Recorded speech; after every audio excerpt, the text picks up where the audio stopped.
ભુવા ના બનતા. હા માં. કોઈને ના બનાવવાનું ના પાડું છું, હું ના જ પાડું છું. ભુવા ના બનતા. હા માં. ભુવા કોઈ બનતા નહીં માં. ભગત બનજો, ભક્તિ કરજો, મનની અંદર શ્રદ્ધા રાખજો, આંખ બંધ કરજો અને 500 વર્ષનો ઇતિહાસ બતાવવા તમારી ખોડિયાલ, કાળકા, ચાઉંડ, મેલડી અને શિકોદર આવશે. હા માં. કોક ધૂણીને 4 વાત હારી કરે ને માસ્તર, હા માં. કોઈ ધૂણીને 4 વાત હારી કરે ને એની વાત માનવાની જ નહીં. હા માં. કારણ કે હારું લગાવવા વાત કરસ. હા માં. આ હું સલાહ આલું છું હા માં. કે ને મેં કીધું કે હું જબરી છું.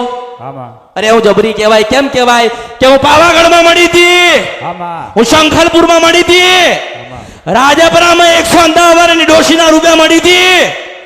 તો આ ગુજરાતમાં હું જબરી ના કહેવાય? હા માં. એ હું જબરી કહેવાય કે ના કહેવાય? હું જબરી કહેવાય. હું મળી હતી તો હા માં. કોઈ મંદિર વાળાએ કીધું, કોઈ ગાદી વાળાએ કીધું, ના માં. કોઈ ધૂણવા વાળાએ કીધું, ના માં. કોઈ જટા વાળાએ કીધું, કોઈ લંગોટ વાળાએ કીધું, કોઈ દિગંબરે કીધું. આ અમૃતની જોગ માયા પેલી પાલોદરની જોગણીએ કીધું તો હું મેલડી છું. હા માં. તો હું જબરી ના કહેવાય? કહેવાય માં. હું જબરી નથી. મારા ભક્તોનો ભાવ જબરો છે ને એટલે મળવા આવવું પડે છે ડોશીના રૂપે. હા માં.